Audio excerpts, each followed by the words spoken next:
Assalamualaikum warahmatullahi wabarakatuh. Kami dari kelompok 10, kami di sini akan memaparkan materi mengenai conservation genetik dan kami beranggotakan 2 orang. Yang pertama di sini ada saya sendiri, Parmita Sari Rahmat, dan yang kedua itu ada Trisa Diana Nurul Paskawati. Baik, untuk materi pertama akan disampaikan oleh saya sendiri. Nah, untuk materi pertama di sini ada conservation genetic and conservation biology atau genetika konservasi dan juga konservasi. Nah, di sini untuk pertama sini bahwasannya ada ahli biologi konservasi memiliki 2 tujuan utama dalam studi dan juga penerapan genetik. Nah, studi yang pertama di sini adalah melestarikan variasi genetik yang diwariskan. Maksudnya itu dimana terutama untuk pada populasi kecil yang terancam punah. Variasi ini tuh dimana variasi genetik yang terkait dengan keragaman, alel dan juga suatu populasi. Nah, alel di sini adalah suatu bentuk yang berbeda dari gen yang sama, dan juga jumlah alel ini ada bentuk gen, ada yang juga dimana salah satu ukurannya itu variasi baik dari genetiknya ataupun dari suatu populasinya. Kemudian yang kedua ini ada mencegah fiksasi alel yang dapat berkontribusi terhadap pengurangan fitness dan akumulasi mutasi berbahaya. Jadi maksud fitness di sini itu dimana dalam ilmu biologi itu tidak ada hubungannya ya dengan yang namanya fitness melakukan olahraga kayak gitu yang disebut dengan nge-gym, bukan ya.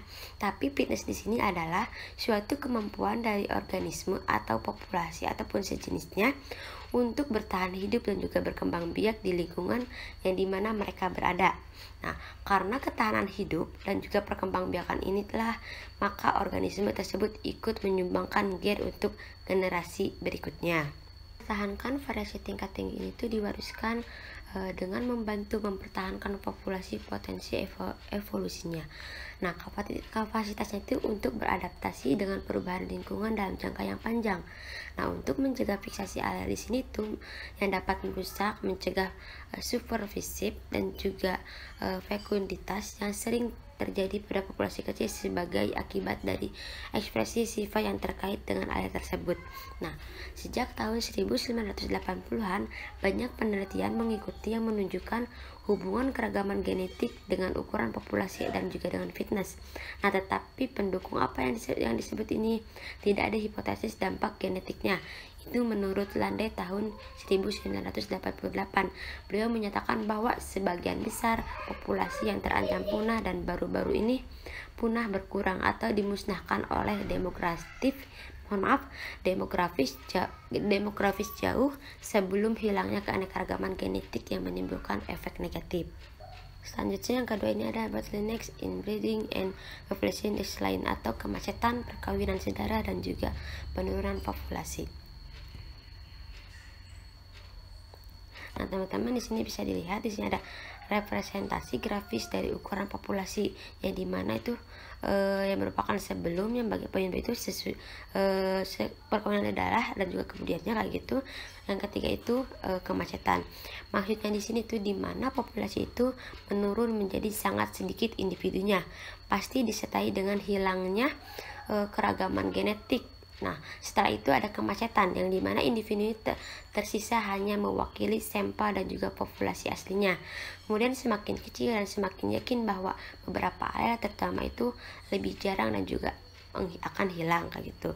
Nah, hilangnya variasi genetik seperti ini tuh berpotensi memungkinkan proporsi yang lebih besar dari alel resesif terjadi dalam kondisi dalam kondisi homozigot, sehingga penotipnya itu sebelumnya itu terselubung diekspresikan baik dari alel resesif itu pun memiliki efek merusak ataupun bahkan mematikan organisme. Nah, semakin lama bottleneck atau kemacetan yang semakin berlanjut, semakin banyak juga alel yang akan hilang. Kemudian di sini ada perkawinan darah. Nah, untuk perkawinan darah sini tuh dalam suatu populasi dapat menyebabkan depresi perkawinan saudara.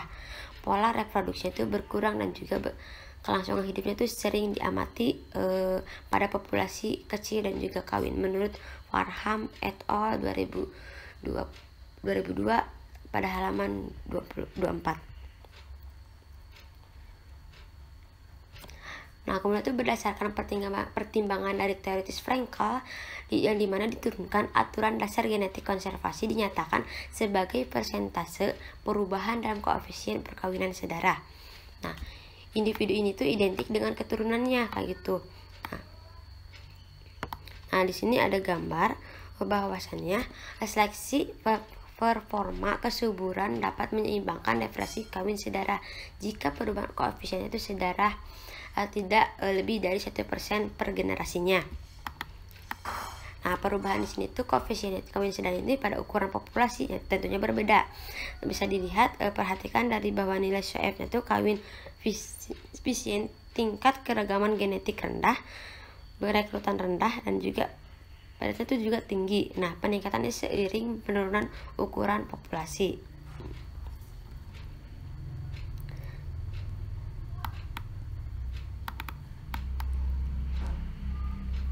Nah, kemudian di sini ada bottleneck atau besen atau di mana kemacetan populasi. Nah, kemacetan populasi di sini itu adanya hambatan populasi atau kemacetan genetik. Yaitu merupakan penurunan tajam dari ukuran populasi akibat peristiwa lingkungan seperti kelaparan, gempa bumi, banjir, kebakaran, penyakit, kekeringan, ataupun aktivitas manusia seperti genosida dan juga perencanaan populasi manusia. Nah, peristiwa semacam ini tuh dapat mengurangi variasi genful suatu populasi. Nah, setelah itu populasi itu akan lebih kecil dengan keragaman genetik yang lebih kecil pula, tetapi mewariskan gen ke generasi selanjutnya melalui reproduksi seksual. Nah, yang dimana penyimpangan genetik ini tuh disebabkan oleh kemacetan populasi yang mengubah distribusi acak proporsional alel dan juga bahkan menyebabkan hilangnya alel. Nah, tentunya peluang perkawinan saudara di sini tuh dan homogenitasnya itu semakin meningkat. Nah, kemungkinan mengarah ke depresi perkawinan saudara. Nah, lalu apa sih depresi perkawinan saudara? Nanti kita akan bahas di slide berikutnya ya. Nah, selanjutnya dengan dimana ukuran populasi yang lebih kecil juga dapat menyebabkan mutasi merusaknya terakumulasi. Nah, yang dimana para ilmuwan di sini tuh telah menyaksikan kemacetan populasi dan juga bison di Amerika. Tentunya pada ayam padang rumput yang lebih besar, anjing laut gajah utara, hamster emas, dan juga cetah. Nah, juga ada burung robin hitam di Selandia Baru mengalami kemacetan di 5 individu.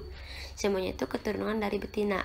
Ahli genetik telah menemukan bukti kemacetan di sini itu pada panda, monyet berhidung pasak emas, dan juga pada manusia.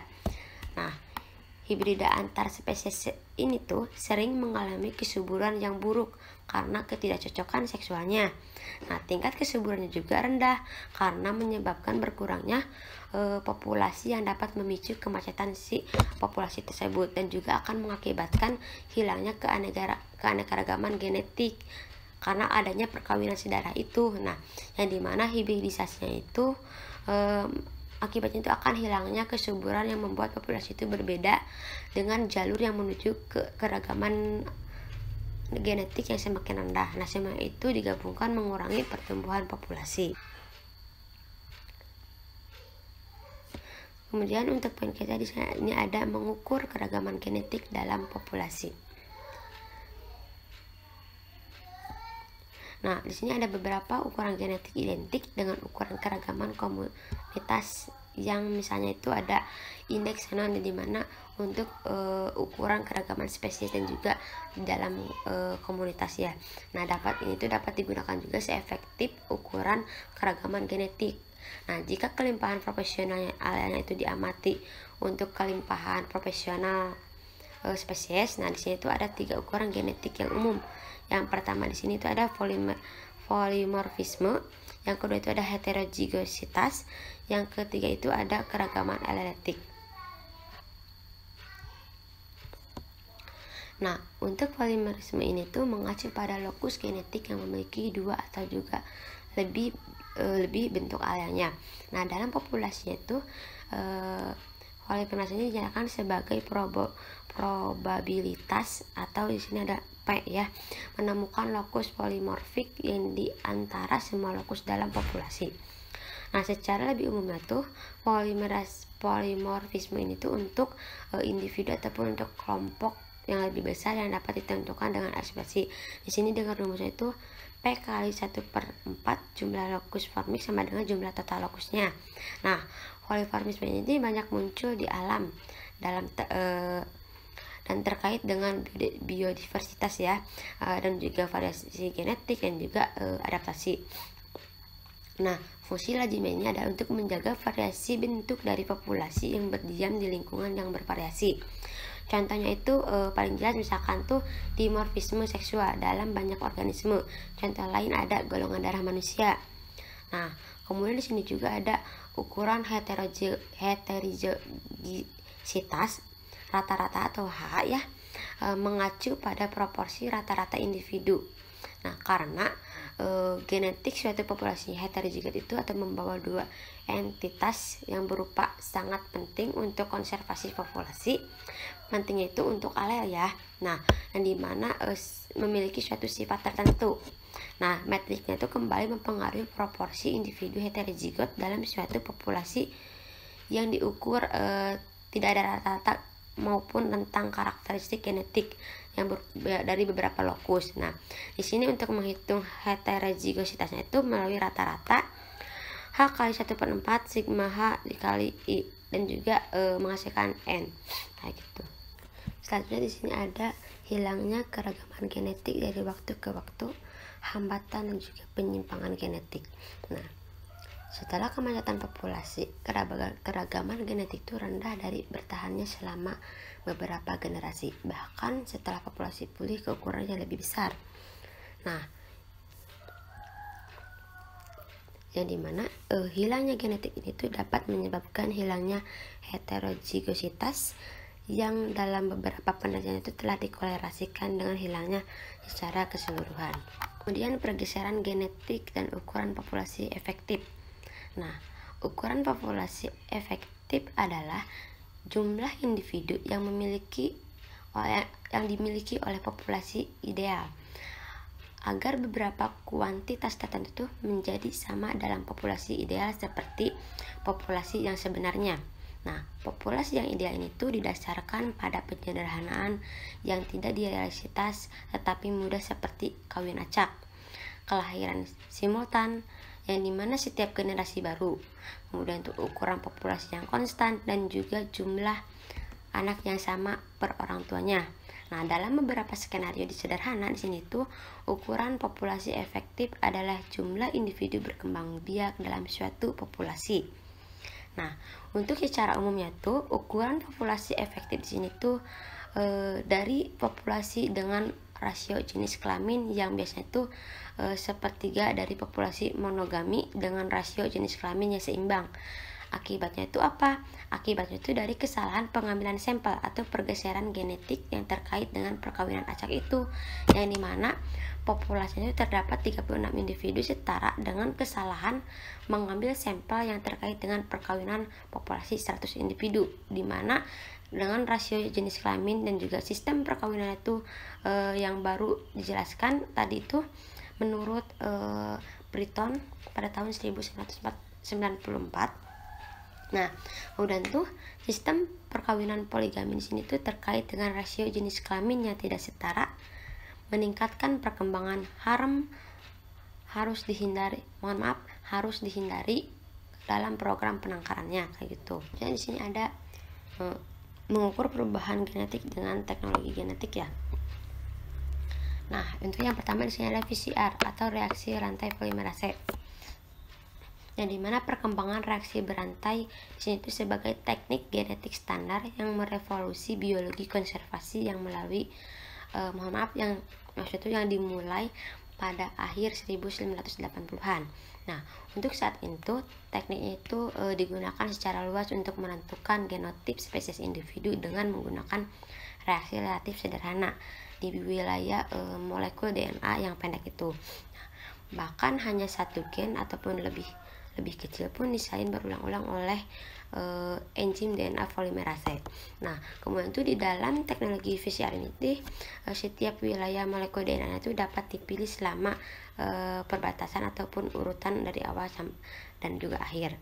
Nah, untuk melakukan PCR dua oligonukleotida atau potongan pendek DNA ini berhibrisidasi ke molekul DNA, satu ke setiap untai helix dan juga maksudnya helix ganda yang di ujung berlawanan di wilayah targetnya. Selanjutnya di sini ada sidik DNA atau penggunaan satelit. Nah, di sini ada gambar. Ini itu merupakan suatu gambar representasi skema mekanisme reaksi dari rantai polimerase yang tadi menggunakan PCR itu. Nah, PCR ini kan ada teknik berguna untuk perkembangbiakan bagian dari suatu organisme, ya, yaitu genom. Nah, dimana tadi dari yang pendek yaitu untuk memperkuat dan juga jumlah DNA yang diinginkan. Nah, segmen semacam ini itu seringkali memiliki urutan basa yang berbeda dari bagian DNA lainnya. Karena itu kepadatan molekulnya itu berbeda. Nah, urutannya itu dikenal dengan sebutan DNA satelit. Nah, beberapa jenis DNA satelit di sini itu tersebar di seluruh organisme genom. Ternyata ada dua kelompok. Nah, pertama itu ada satelit mini, yang ke satu lagi ada mikrosatelit. Nah, mini satelit ini tuh lebih besar dari 10 sampai 100 pasangan basa ulang, yang dimana dalam susunan tandem yang ukurannya itu bervariasi dari 0,5 sampai 40 KB ya. Nah, dimana beberapa lokus pada kromosom homolognya itu dalam mini satelit ini sangat bervariasi panjangnya. Oleh karena itu, mini satelit itu disebut sebagai variable number tandem repeat atau VNTR. Nah, kemudian itu selanjutnya itu ada mikrosatelit.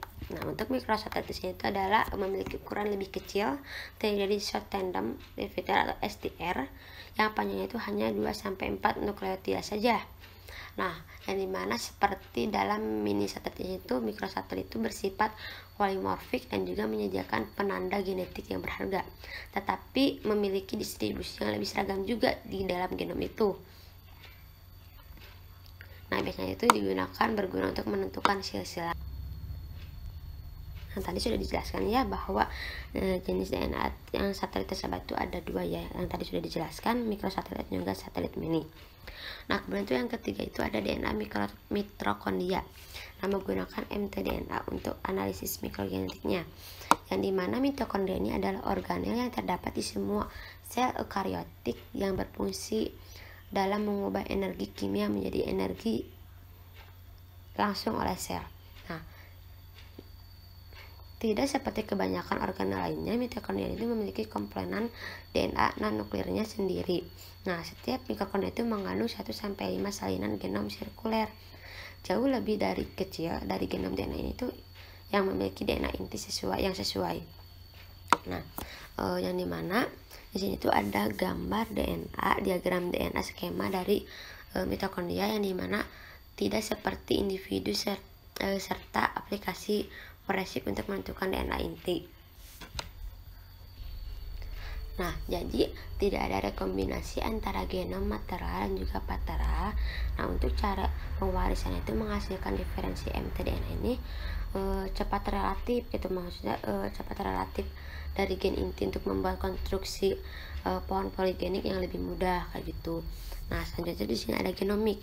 Nah, untuk genomik di sini itu adalah dimana suatu teknik yang dijelaskan sejauh ini tuh didasarkan pada analisis fragmen kecil suatu organisme komponen genom total, biasanya juga satu gen ataupun wilayah non pengkodean.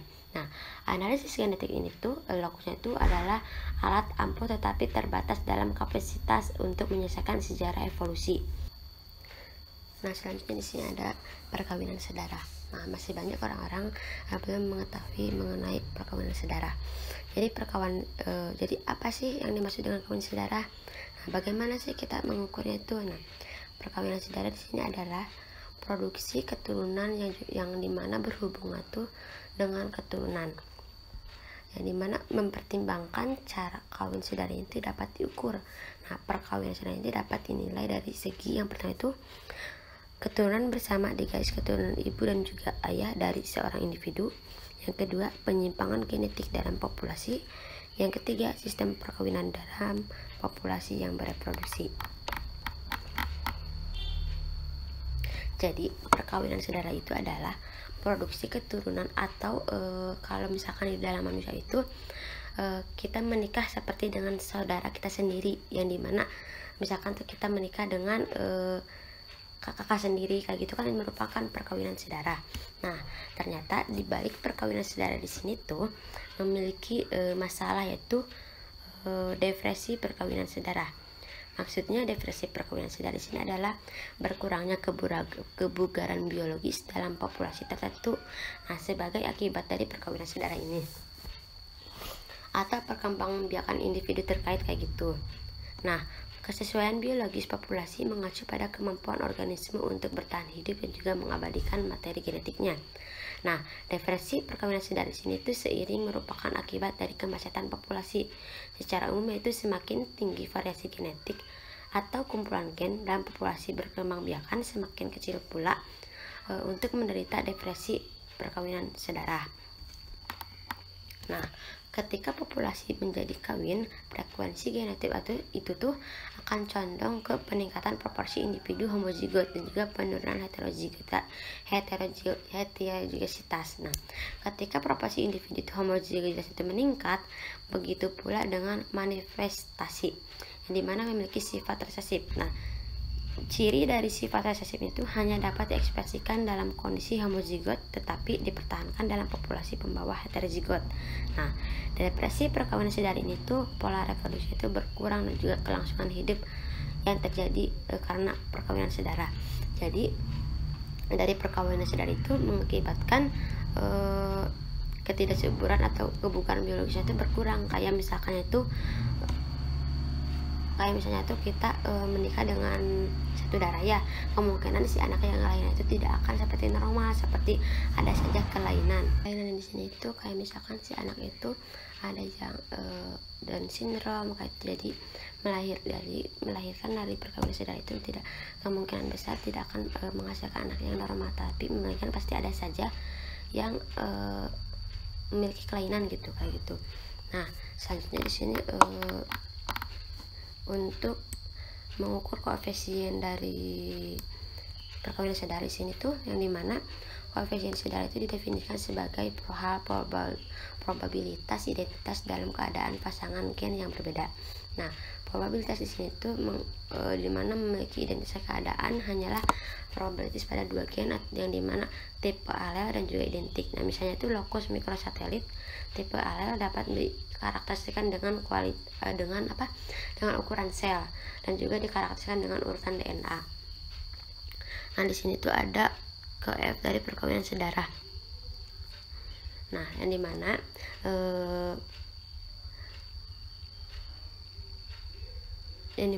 misalkan itu ada seseorang dapat memperkirakan koefisien perkawinan saudara koefisien dari perubahan heterozigositas dan dari waktu ke waktu. Sebelum dari konsep yang terkait ini tuh menghitungnya tuh dengan kawin saudara, dikenal dengan F perkawinan saudara yang efektif atau yang dikenal dengan rumus FE ini. Nah, selanjutnya di sini bisakah inbreeding menyebabkan kepunahan? Nah, pertama di sini ada eksperimen perkawinan saudara. Nah, di sini tuh dimana gambar itu dalam eksperimen terkontrol dimana melibatkan di lapangan juga lingkungan laboratorium ya, menurut Geminis tahun 1994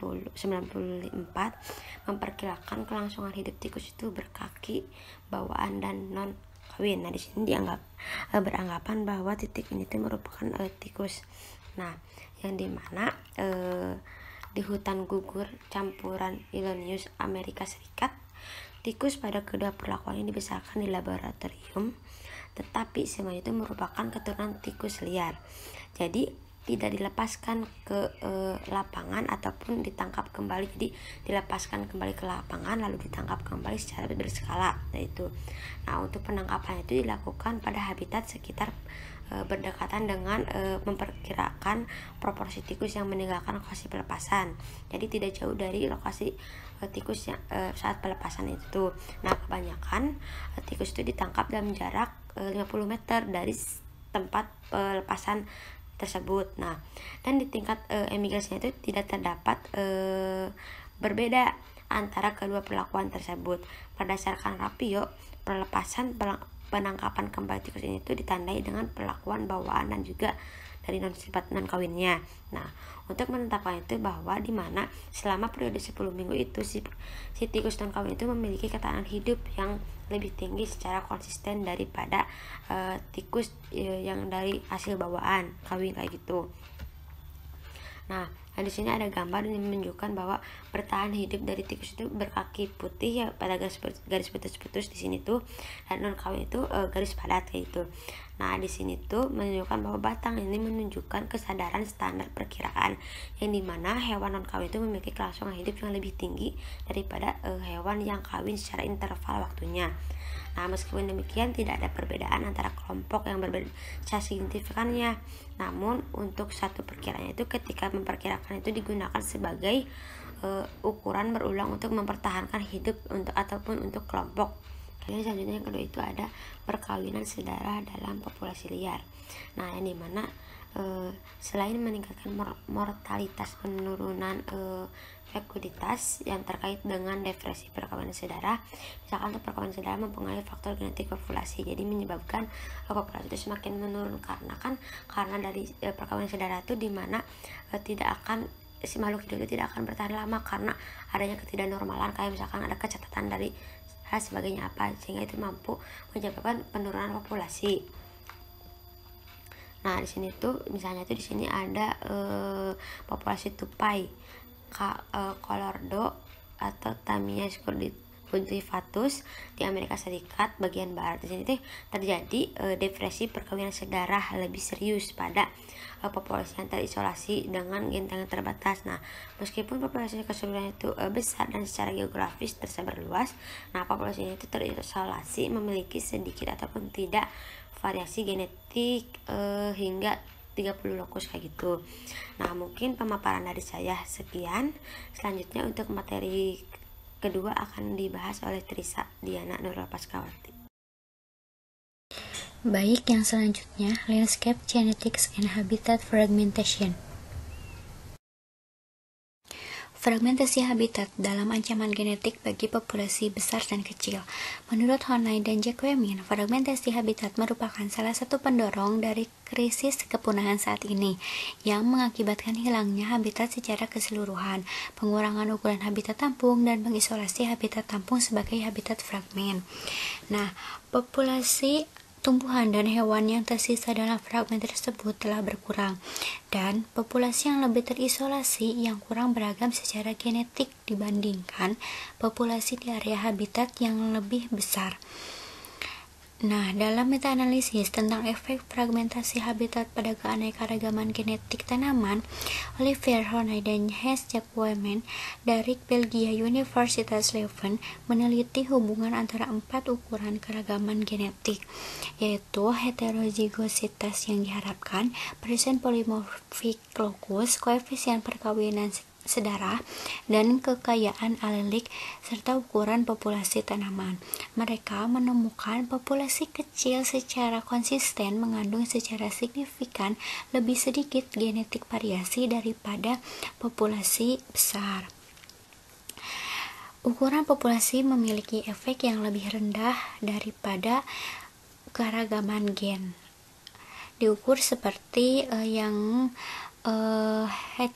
heterozygositas yang diharapkan daripada persen polymorphic locus dan juga kekayaan alelik. Nah, itu menunjukkan bahwa alel hilang melalui fragmentasi habitat dan pengurangan ukuran populasi, terutama mereka yang awalnya hadir pada kepadatan rendah. Nah, jadi habitat yang terfragmentasi memungkinkan tidak dapat mendukung populasi tanaman besar untuk menjaga keseimbangan antara mutasi atau yang menyumbang materi genetik baru dan penyimpangan genetik atau yang mengakibatkan fiksasi dan hilangnya genetik. Dan juga fragmen semacam itu mungkin terlalu terisolasi, memungkinkan aliran gen yang cukup untuk mengisi kembali alel yang hilang. Kemudian, genetik yang diinduksi landscape diferensiasi. Genetika landscape membahas pengukuran aliran gen dengan aplikasi pendamping untuk masalah konservasi menggunakan dua pendekatan. Seperti yang diungkapkan oleh Stephanie Manil, salah satu pelopor genetika landscape dan juga rekan-rekannya, yaitu dua langkah kunci genetika landscape adalah deteksi diskontinuitas genetik dan korelasi diskontinuitas. Nah, Manil dan rekan-rekannya itu menjelaskan lebih lanjut, identifikasi pola genetik spasial tersebut membutuhkan pengumpulan data genetik dari banyak individu atau populasi yang lokasi geografis tepatnya itu diketahui. Kemudian di sini terdapat representasi visual dari pendekatan yang digunakan dalam genetika landscape. Nah, pada ketiga gambar tersebut, yaitu bagian A, B, dan juga C, garis hitam merujuk ke fitur landscape tertentu seperti sungai dan mungkin menghalangi gen mengalir. Nah, lingkaran yang terisi menandakan organisme dewasa, dan lingkaran yang berbeda atau nuansa abu-abu itu menandakan genotip yang mirip secara genetik. Nah, pada bagian A, pendekatan investigasi berdasarkan jarak genetik, di mana jarak genetik di antara individu sampel itu ditentukan dan dikorelasikan dengan struktur landscape. Dalam hal tersebut, jarak genetik terbesar ditemukan sisi berlawanan dari fitur landscape yang menghalangi aliran gen. Pada bagian B, pendekatan investigasi berdasarkan tes penugasan, di mana individu dikelompokkan menjadi dua populasi yang telah dijelaskan sebelumnya. Di salah satu dari keduanya di sisi fitur landscape. Nah, tes penugasan itu mengidentifikasi satu individu atau lingkaran dengan garis luar yang solid sebagai imigran baru dari yang lain, sisi fitur landscape tersebut. Nah, kemudian bagian C, pendekatan investigasi arus aliran gen yang dinilai dengan analisis keturunan dari keturunan atau itu yang kotak. Nah, keturunan yang menetas itu memiliki satu induk di setiap sisi fitur landscape. Nah, pada bagian gambar yang B dan juga C, keduanya itu adalah contoh pendekatan investigasi terhadap gen baru mengalir melalui fitur landscape, salah satu aplikasi utama genetika landscape. Nah, secara luas, genetika landscape meneliti jarak genetika antara individu relatif terhadap struktur landscape, subdivisi genetik dari populasi yang dihasilkan dari fitur landscape, dan bagaimana laju gen. Melalui integrasi data genetik dan juga habitat dengan alat analisis spasial, maka genetika landscape itu dapat memungkinkan untuk para ahli biologi konservasi itu lebih memahami bagaimana fitur habitat sebagai penghalang penyebaran. Seperti contohnya itu pada habitat berkembang biak burung pengicau pipi emas yang terancam punah.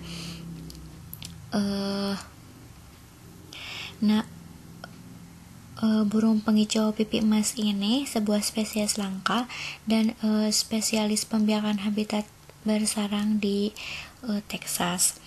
Nah, dalam studinya itu terhadap spesies tersebut, ahli biologi dan juga rekan-rekannya memprediksi bahwa fragmentasi habitat akan menyebabkan gen antar populasi itu berkurang dan digabungkan dengan ukuran populasi yang menurun, maka akan mengakibatkan berkurang keragaman dan heterozigositas dalam populasi. Para ahli memilih untuk menilai aliran gen menggunakan indeks genetik atau FST yang biasa disebut dengan fiksasi indeks, yang mencerminkan proporsi variasi genetik terkandung dalam berbagai subpopulasi atau subskrip S relatif terhadap varian genetik dalam populasi total atau subskrip T. Lebih khususnya lagi, FST itu merupakan ukuran korelasi alel yang dipilih secara acak dari dalam subpopulasi relatif terhadap seluruh populasi, yaitu memberikan ukuran varians genetik. Nah, adapun cara untuk menghitungnya ialah FST sama dengan FT kurangi FS per FT, di mana FST ini adalah ukuran korelasi alel yang dipilih secara acak, kemudian FT sama dengan heterozigositas dari total populasi, FS mewakili heterozigositas subpopulasi. Nah, jika FT dan FE sama atau keduanya itu mengandung variasi genetik yang sama, nilai FST itu akan menjadi 0 karena ada kesamaan genetik yang lengkap di antara semua subpopulasi, yaitu tidak ada diferensiasi genetik subpopulasi manapun. Nah, sebaliknya, jika subpopulasi masing-masing itu mengandung variabilitas genetik yang jauh lebih sedikit daripada yang dipresentasikan secara total populasi, nilai FST itu akan mendekati 1 atau sangat sedikit kesamaan genetik antara subpopulasi yang berbeda. Selanjutnya, managing genetic diversity in world population. Selanjutnya, menginfer keragaman genetik atau genetik restorasi populasi inbred atau perkawinan antar individu yang keluarganya itu berdekatan. Nah, pada persen pertanian itu terdapat asosiasi antara perkiraan berpasangan keragaman gen atau FST di warble pipi emas. Pada bagian A itu merupakan persen konektivitas populasi, pada bagian B jarak geografis, dan pada bagian C itu persenaan pertanian antar populasi. Nah, jadi semakin terhubung populasi subunit, semakin sedikit mereka berbeda secara genetik dari satu sama lain, atau FST-nya itu lebih rendah. Maka menunjukkan tingkat aliran gen yang lebih tinggi antara populasi subunit yang memiliki konektivitas habitat yang tinggi. Begitupun sebaliknya, jika semakin besar jarak dan jumlah lahan pertanian atau yang dianggap burung pengicau pipi emas sebagai non-habitat antara subunit populasi, maka lebih besar perbedaan komposisi genetik atau FST-nya itu lebih tinggi antara subunit. Nah, di sini juga terdapat Vipera berus yang tersebar luas di seluruh rentang Eurasia, di mana populasinya ini menurun dan kemudian mulai menunjukkan proporsi cacat yang tinggi dan juga keturunannya itu mati ditambah dengan keragaman genetik yang rendah. Nah, populasi individunya itu dapat menjadi subjek untuk isolasi dan mengakibatkan depresi perkawinan sedarah. Satu terisolasi dan populasi yang menurun di Swedia Selatan yang kemudian dipulihkan melalui penambahan jantan yang lebih beragam secara genetik dari populasi yang lebih besar. Contohnya itu penyelamatan genetik dalam konservasi. Kemudian, hibridisasi dan introgesi pada kasus serigala merah. Hibrida itu merupakan keturunan perkawinan antara individu dari spesies, subspesies, atau populasi yang berbeda. Nah, pada hewan, hibrida itu biasanya menderita sejumlah kerugian dibandingkan dengan yang non-hibrida. Hewan hibrida itu mungkin tidak subur atau bahkan jika subur, akan mengalami penurunan keberhasilan kawin. Hibridisasi itu dapat sangat mengancam spesies langka. Mengapa? Karena berkurangnya kesesuaian hibrida atau melalui penghancuran genotip unik spesies langka, atau bisa disebut juga dengan asimilasi genetik. Nah, ketika dua spesies yang berkerabat dekat hidup berdampingan dan salah satunya langka, maka spesies langka tersebut itu mungkin secara genetik akan tenggelam dan genom uniknya itu akan musnah dengan kawin silang dan hibridisasi dengan spesies yang lebih umum.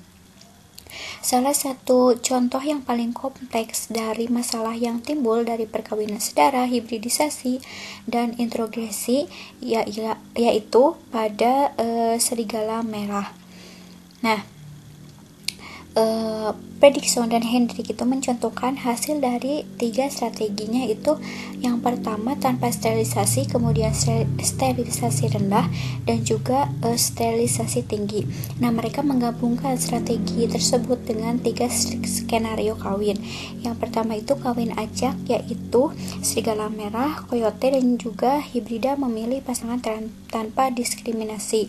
Kemudian perkawinan asortatif lemah, di mana serigala merah tidak kawin dengan coyote, tetapi secara acak memilih antara serigala merah dan hibrida lainnya.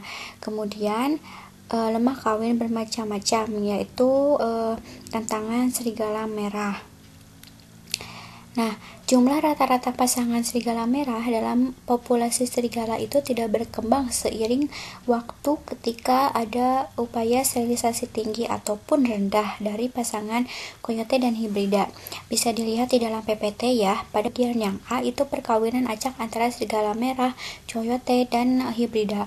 Pada bagian B itu merupakan perkawinan asortatif lemah, dan juga yang bagian C itu tantangan serigala merah yang menggantikan hibrida pasangan. Nah, terkait dengan model hasilnya itu diintegrasikan ke dalam rencana pengelolaan yang membagi semenanjung Albemarle menjadi 3 zona. Yang pertama, zona pertama itu meliputi populasi inti serigala merah. Pada zona kedua, individu hibrida itu disuntik mati, tetapi kenyanya itu disterilkan dengan asumsi bahwa individu steril itu akan berfungsi dan menjaga coyote yang tidak terdeteksi. Kemudian pada zona yang ketiga, banyak bagian yang dikelola mirip dengan zona yang kedua, tetapi di zona yang lain, seperti itu. Yang selanjutnya, managing genetic diversity in captive population. Kemudian, mengukur biaya adaptasi ke penangkaran. Nah, dalam analisisnya tentang upaya yang gagal untuk menetapkan populasi kalkun liar dengan domestik hibrida, Aldo Leopold itu menghubungkan kegagalannya itu dengan perbedaan yang spesifik mengenai perilaku antara kalkun hibrida atau yang dibesarkan di penangkaran dan juga kalkun liar. Nah, masalah yang dijelaskan Leopold pada kalkun ada di setiap populasi penangkaran, yaitu masalahnya adaptasi terhadap penangkaran. Semakin terbiasa hewan liar dengan lingkungan penangkaran, semakin kecil kemungkinan untuk bertahan hidup jika dikembalikan ke lingkungan liar. Nah, adapun studi-studi ini menunjukkan bahaya adaptasi genetik atau GA ke penangkaran, yang secara matematisnya itu dapat dijelaskan seperti yang terdapat di dalam PPT, di mana S itu merupakan perbedaan seleksi di penangkaran, yaitu kekuasaan seleksi untuk sifat-sifat penangkaran. Kemudian H2 itu heritabilitas atau variasi genetik adaptif untuk kemampuan reproduktif. Kemudian Y atau L itu jumlah generasi di penangkaran atau yang dinyatakan dalam tahun, yaitu Y, perpanjang generasi, yaitu L. NE itu merupakan efektif ukuran populasi, dan MI itu merupakan proporsi materi genetik yang berasal dari imigran atau hewan baru. Kemudian yang selanjutnya, pembiakan yang dikelola dalam mengurangi efek perkawinan sedarah di penangkaran. Tingkah laku adaptif terhadap penangkaran itu merugikan kelangsungan hidup dan keberhasilan reproduksi di alam liar. Pengelola populasi yang kemungkinan akan tetap di penangkaran untuk waktu yang lama juga harus mengelola pertimbangan genetik, terutama pengurangan efek perkawinan sedarah. Anggota populasi penangkaran harus mempertahankan keragaman genetik sebanyak mungkin dari nenek moyang mereka yang ditangkap di alam liar untuk mengatasi lingkungan alami. Dan pengurangan depresi perkawinan sedarah sangat penting untuk mempertahankan kelangsungan hidup dan vitalitas yang tinggi di antara populasi penangkaran selama mereka mungkin tetap di penangkaran. Nah, menurut Hendrik dan Miller, strategi penangkaran yang terkoordinasi secara global dapat mengarah pada pengenalan kembali di alam liar di masa depan untuk melengkapi populasi liar yang ada atau membangun yang baru.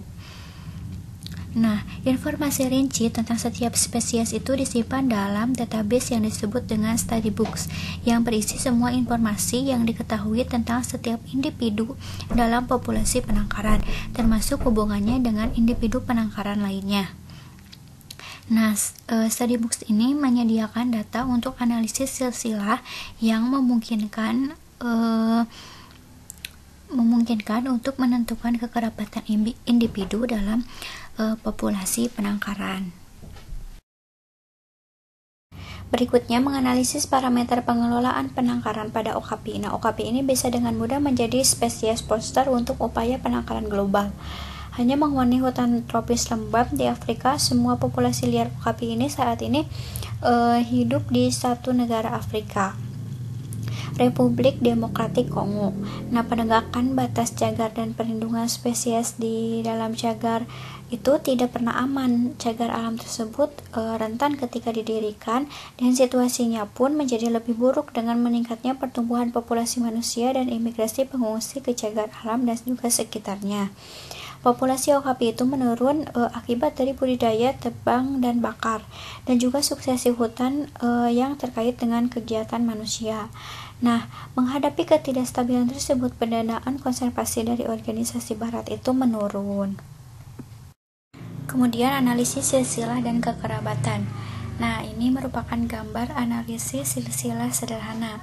Contoh umum dari diagram silsilah sederhana yaitu kotak mewakili jantan dan lingkaran itu mewakili betina. Dalam contoh tersebut, induk itu atau sebagai pendiri yang ditangkap di alam liar menghasilkan keturunan jantan dan juga betina. Keturunan jantan itu tidak kawin, tetapi betina itu kawin dengan seekor jantan yang tidak berhubungan, yaitu untuk menghindari kawin sedarah, dan juga untuk menghasilkan 4 keturunan, 2 jantan dan juga 2 betina. Nah, mengetahui nenek moyang semua individu dalam suatu populasi itu memungkinkan untuk menghitung kekerabatan sebagai hasil dari genetika Mendel dan juga bermacam-macam independen dari kromosom selama meiosis. Bisa juga mengukur kekerabatan antara dua individu dengan probabilitas sederhana. Sebuah hubungan kekerabatan koefisien KIJ antara dua individu I dan J merupakan probabilitas bahwa alel dipilih secara acak dari homolog lokus pada dua individu identik dengan keturunan dari nenek moyang yang sama. Untuk menentukan apa probabilitas kekerabatan tersebut, mulailah dari fakta bahwa organisme diploid itu mewarisi setengah darinya itu alel dari ibunya dan separuhnya lagi alel dari ayahnya. Jadi yaitu memiliki 2 alel untuk setiap lokus gen. Nah, alel B dan C itu pada keturunan. Jadi kemungkinan memilih satu alel tertentu, misalnya B, dari 2 kemungkinan di salah satu organisme diploid yaitu adalah 50% atau 0,50. Kemungkinan yang sama dengan mendapatkan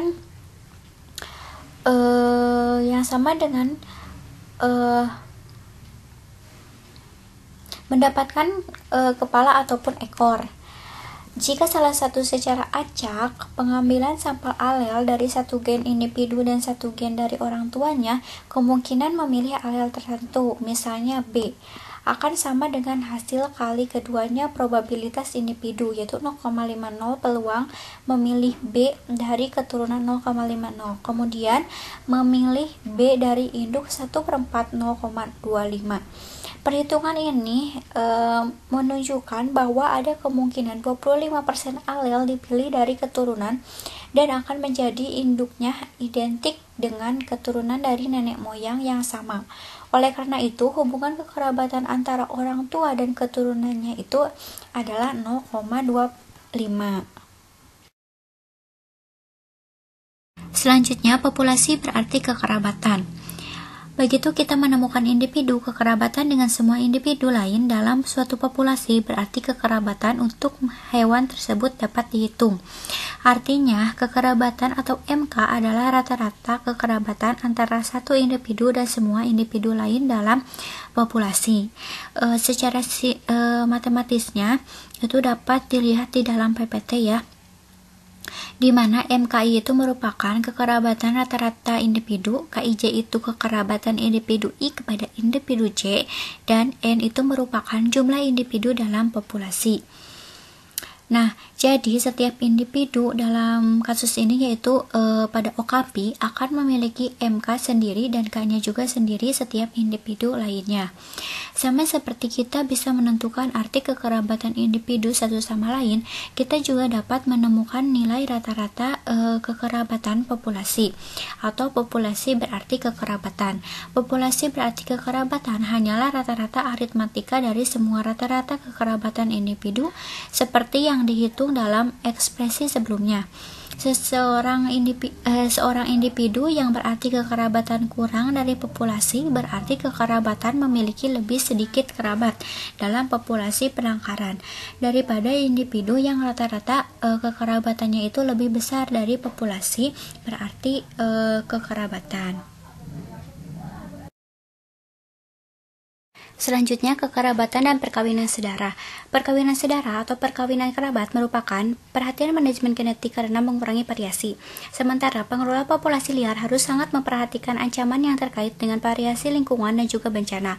Pengelola populasi penangkaran harus fokus pada menghindari kerusakan genetik populasi yang dapat diperburuk oleh perkawinan sedara. Nah, sekarang kita dapat menggunakan cara yang lebih mudah, yaitu koefisien perkawinan sedara individu sama dengan kekerabatan antara orang tuanya. Jadi bisa dilihat di dalam PPT ya.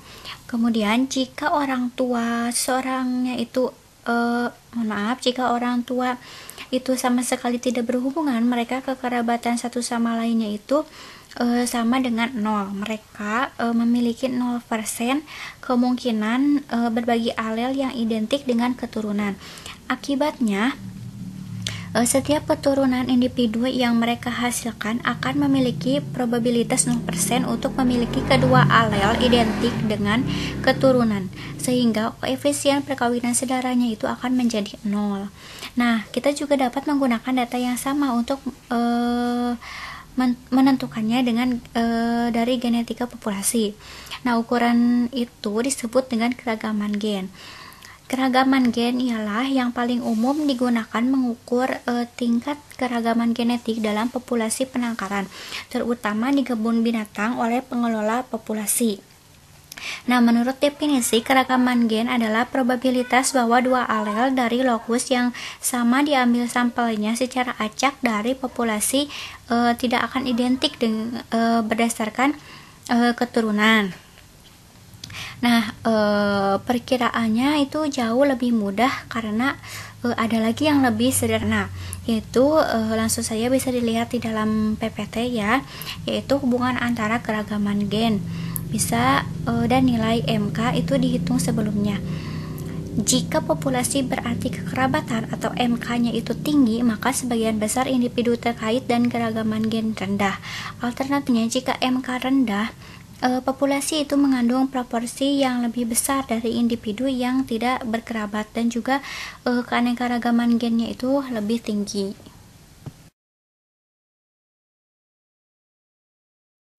Berikutnya, Applying Genetic Information in Conservation.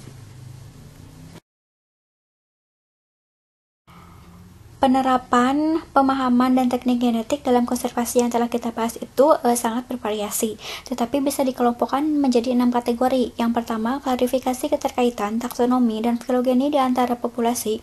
Yang kedua, penetapan unit pengelolaan kependudukan berdasarkan kriteria genetik. Yang ketiga, estimasi aliran dan penyebaran gen di antara populasi. Yang keempat, penentuan waktu sejak dulu kemacetan genetik dalam suatu populasi atau waktu sejak diferensiasi yang signifikan antar populasi. Yang kelima, pemahaman pola ekologi reproduksi, dan yang keenam, mencari yang asli sumber produk satwa liar, masalah penting di penegakan hukum yang melindungi satwa liar dari komersial eksploitasi. Nah, munculnya taksonomi sebagai dasar hukum konservasi berarti bahwa status taksonomi harus ditetapkan dengan jelas, atau spesies yang terancam punah dapat ditolak perlindungannya menurut undang-undang. Nah, beberapa spesies yang terancam punah mungkin tidak dikenali karena secara morfologis itu mereka mirip dengan spesies yang biasa dan dibiarkan punah. Dalam populasi penangkaran, spesies terpisah secara keliru itu diidentifikasi karena spesies yang sama mungkin berhibridisasi, mengakibatkan hilangnya kekhasan genetik dan berkurangnya kemampuan reproduksi. Nah, kemudian di wilayah geografis yang luas itu menunjukkan bahwa di masa lalu di antara populasi yang tinggi, studi tentang pengaruh perubahan iklim pada populasi tersebut dan peningkatan fragmentasi yang akan mengakibatkan semakin banyak populasi di dataran rendah lebih hangat dan lebih kering menghilang dalam kondisi pemanasan global saat ini. Nah, tingkat gen interpopulasi diperkirakan dengan menghitung perbedaan antar populasi. Meski tingkat alirannya itu berbeda di setiap spesies dan juga satu spesies dalam populasi dengan karakteristik tersebut dan sedikit atau tanpa gen, namun para konservasionis itu harus melindungi banyak populasi individu, tidak hanya beberapa di cagar yang ditemukan, jika mereka bermaksud untuk melestarikan keanekaragaman genetik dalam spesies tersebut. Dan karena keragaman genetik pada spesies tersebut terutama ditemukan antara populasi daripada dalam populasi. Bahkan populasi kecil pun layak untuk dilestarikan.